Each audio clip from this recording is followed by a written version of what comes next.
Hey guys, Chris here. Joining me for another GBA coaches interview is the coach of the Utah Jasmine, the one, the only lover of all fictional women. Well, probably exclusively some fictional women and others less, but generally a lover of fictional women, KooperKoushiro. Say hey, Coop. Also pizza. Hey everyone, how's it going? He does love pizza. You eat pizza a lot, don't you? Like an app. Pretty much it's the only thing I eat, yeah. Is there a reason for that? It's the best food. That's It's fair. like all the food groups in one. That's fair and not entirely inaccurate. hmm I asked As long as it's not entirely Yeah. inaccurate. I asked because I actually have a friend that has like this weird stomach bacteria issue, so where he can't eat certain foods, but like French fries are one of the safest things in the world for him to eat. So he just has to eat French fries with like every meal to be able to get like enough food to live.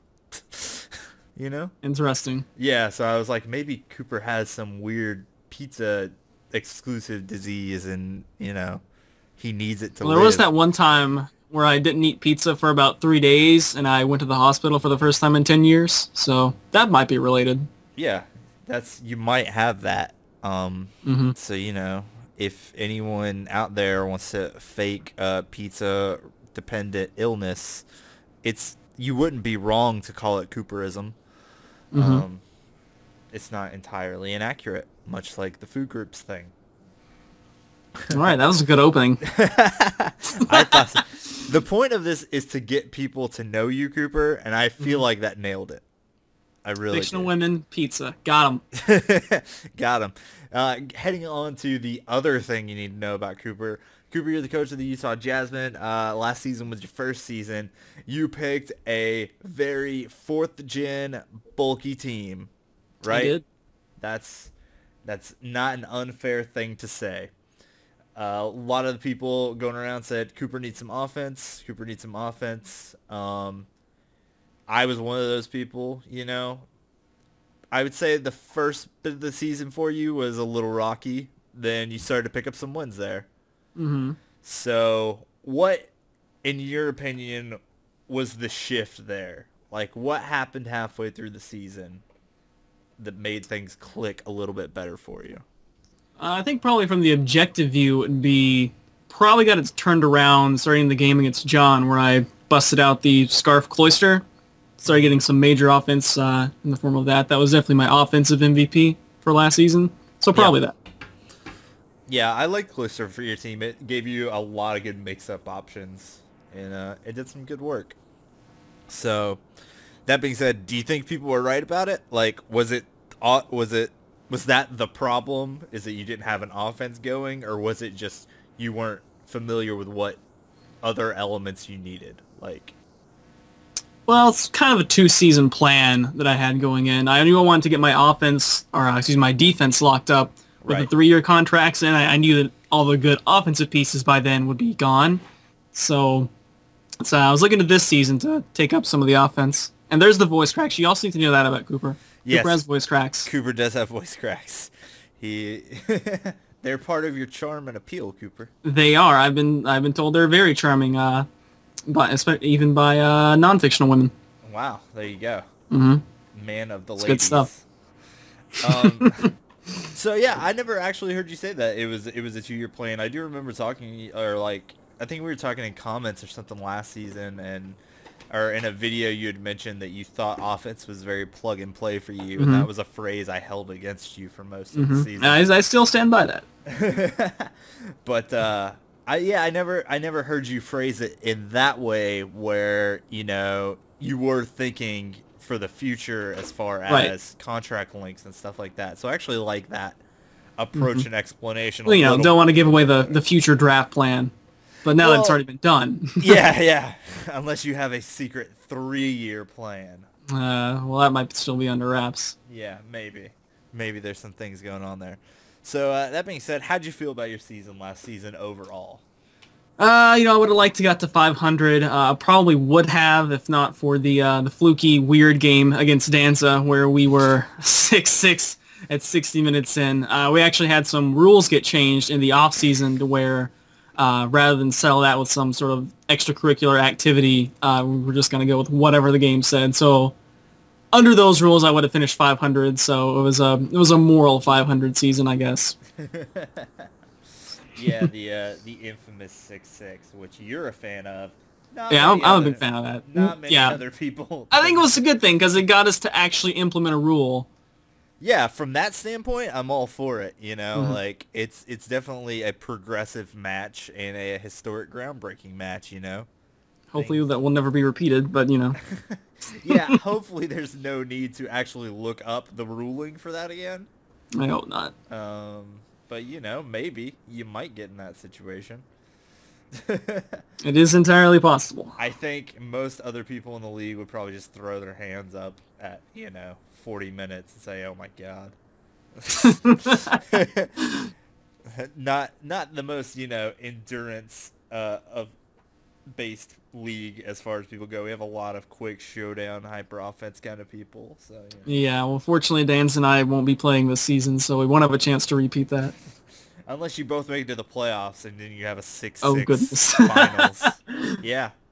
Just that'd be the dream way. Finals right there. for you. For me. 6-6. I mean, you pretty much be guaranteed to win because you have a chancey.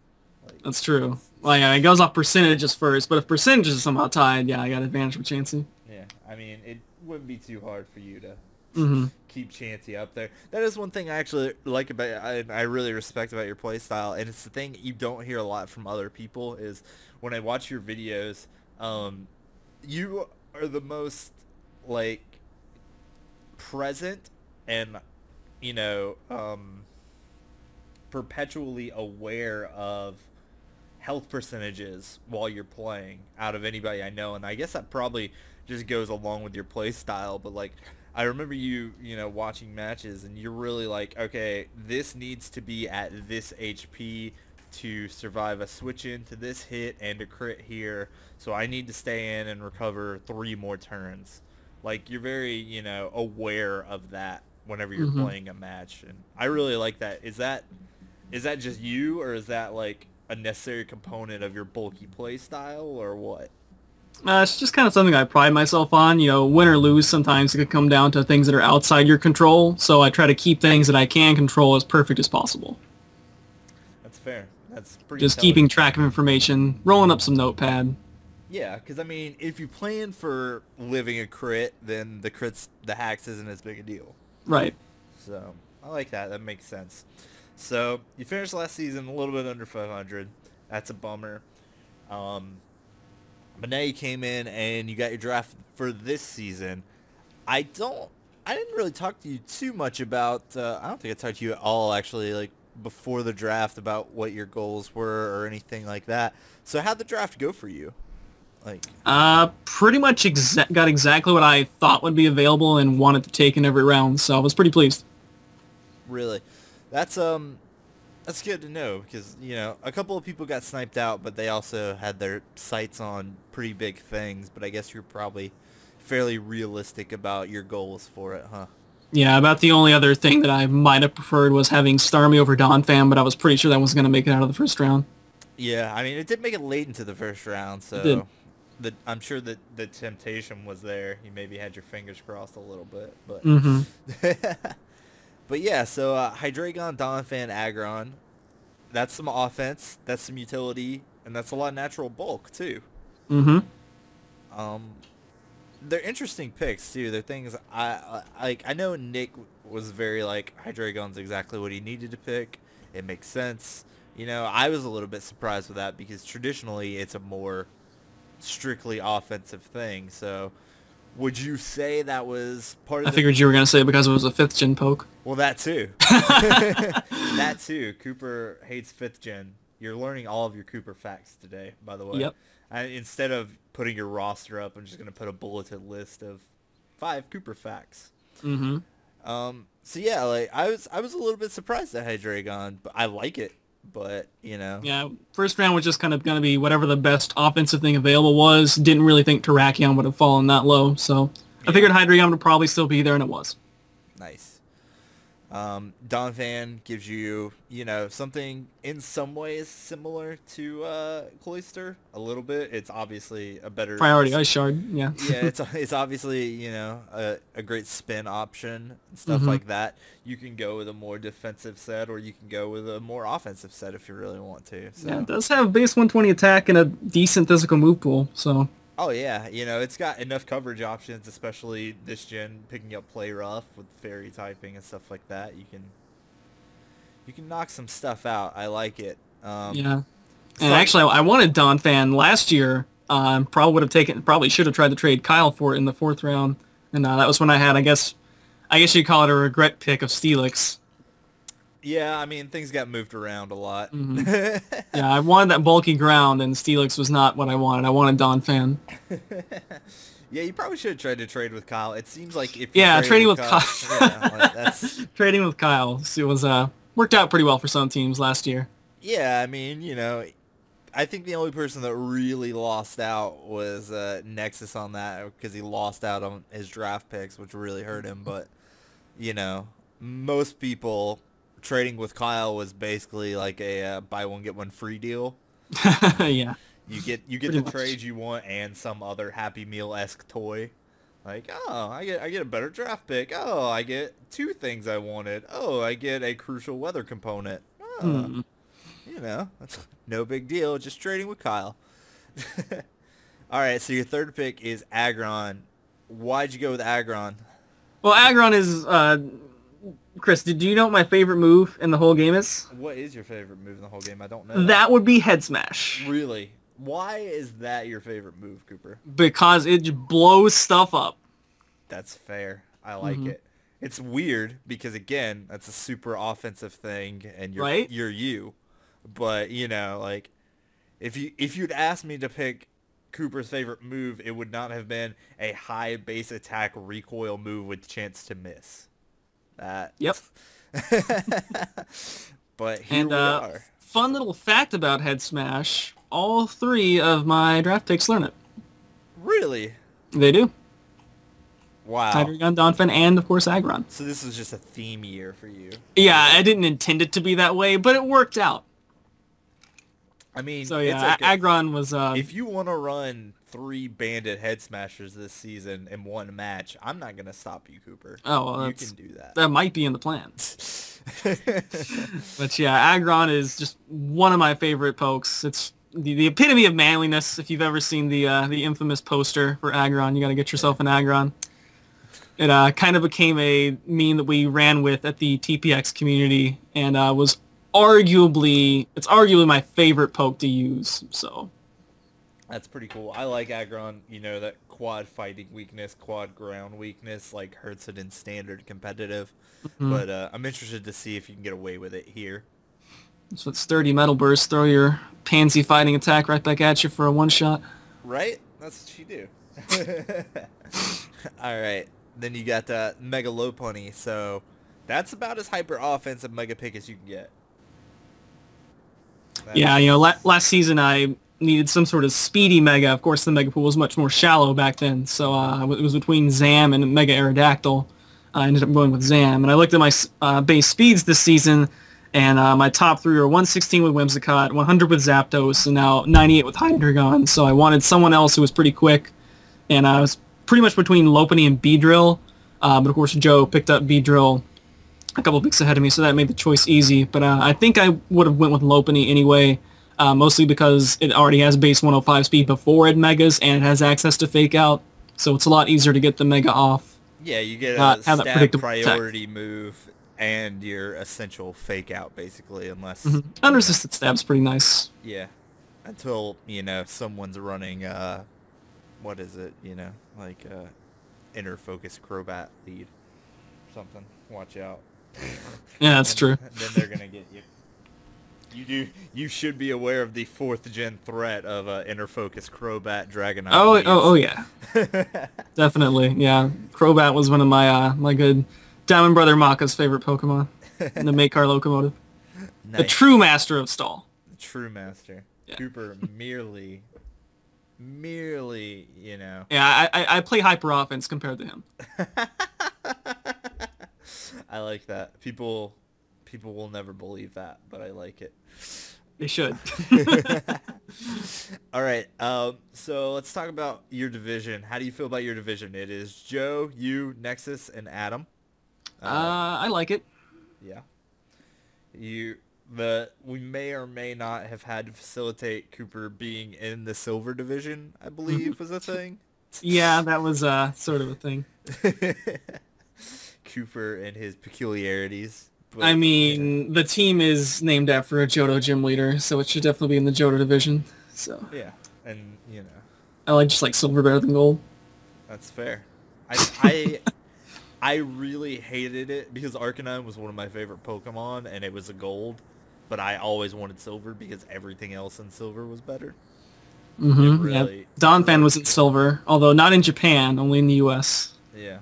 They switched him for the U.S. for some reason. Yeah, it drove me crazy. I hated it. Even in Soul Silver and Heart Gold, I was still Yeah, because they flipped it back that. for HGSS. Yeah.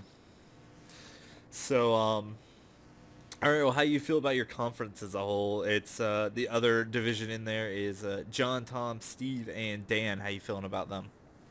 I think that's also pretty alright. It's pretty much the same conference as last year. I think we just had, Steve and Nexus switch spots? No, Nexus was in your No, not Nexus, sorry, yeah. Danza. Yeah, I think that's it. And obviously Kyle was replaced with one of the expansion coaches, and then one was added, so not too much to change from. And you did play Steve once last year, so it's not a totally new team you're going up against there. That being said, schedule is done for this, so we talk about that. We know the other two out-of-conference teams you're going to play are Fizz and Kote. Is that right? Yeah, that's correct. And interestingly enough, those were the only two teams I did not play last year. Really? Yep. How you feeling about that? Because Kote's team is the same but better. Right. And Fizz's team is radically different from anything you would have had to play last year. So how do you feel going up against them? I'm looking forward to it. Especially because Kote is everybody's scared of Kote and his rain team. Is Kooper scared of that? Or are you just gonna? We're gonna find out week one. Just gonna head. I get the first crack at him. Yeah, you're gonna set the tone. You have to be the guy that knocks out the biggest, baddest dude in the yard. So, all right. The last couple of questions. Who do you want to play the least this season? Play the least? Yeah. That can be for any number of reasons, because you have a bad matchup, because you don't like their play style against yours, you just don't like their team, whatever. Can't really say anyone really comes to mind. I guess maybe A-Drive, because I think we're the only two players who play legit. At least I think so. I think he's going to have to compromise on a couple of things. Yeah, I think he said Latios. He was going to have to compromise a bit on that. Yeah, so we'll see about that. I'll give him a pass, don't worry. Yeah, you may be the only person still breeding to the 11th hour. Could be. Which, you should have significantly less to breed this season. You didn't move too many things around. Yeah, Blissey bases help when I'm trying to get Hydreigons too. 60, yeah, that's true. 60 what? Oh my. That's a new thing. All right, so then who are you looking forward to playing the most this season? I'm actually going to say Kote. Yeah?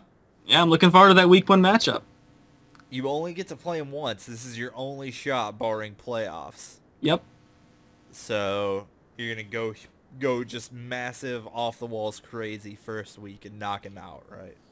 I hope so. We got two grass types, so if he wants to Gothitelle one of them, I still got another one in reserve. That's true. I don't think he has anything that can Healing Wish Pass and preserve the Gothitelle, which yeah, well, we saw how that worked out for Miguel. That's true, but you had Gothitelle last season, so I did. You shouldn't be entirely unawares of its trickery. Yeah, we got a fair amount of U-turn and Volt Switch going on too. So Yeah, those were new tricks for you last year. Well, at least the Volt turn off Hmm. Zapdos and stuff like that. So it's going to be pretty interesting to see how that all plays out, I think. But yeah, I'm looking forward to seeing you play Kote. That'll be interesting.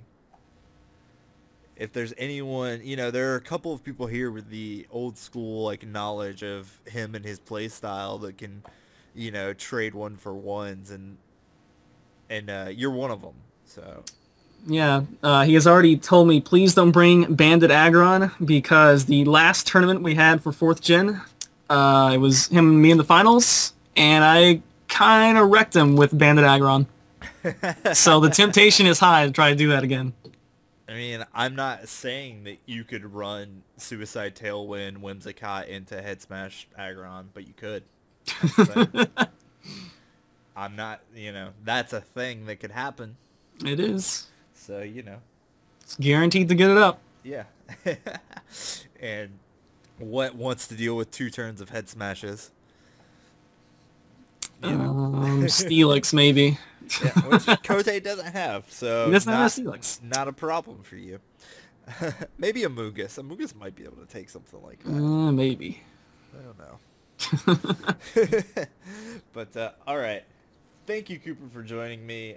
You guys make sure to check out Kooper's link in the description, but don't sub to him because he wants less subscribers. You got it. Yeah, so... I'm trying to get down to 333. Yeah, so just bookmark his channel link and go there every week and watch the videos, but don't actually subscribe. That would be preferable, yes. Yeah. So, thank you for joining me. Thank you guys for watching the video. Leave comments, likes, all that fun stuff. Yep, I'll have my full draft video up if you guys want to go check that out for more details and whatnot. Yeah, Kooper does really good extensive videos. Like, don't be capture card snobs. Like, watch his stuff because it's incredibly informative. Like, We didn't have capture cards back in 4th Gen, so yeah, and Kooper webcam for life. Kooper still lives there. Still living in 4th Gen. Alright.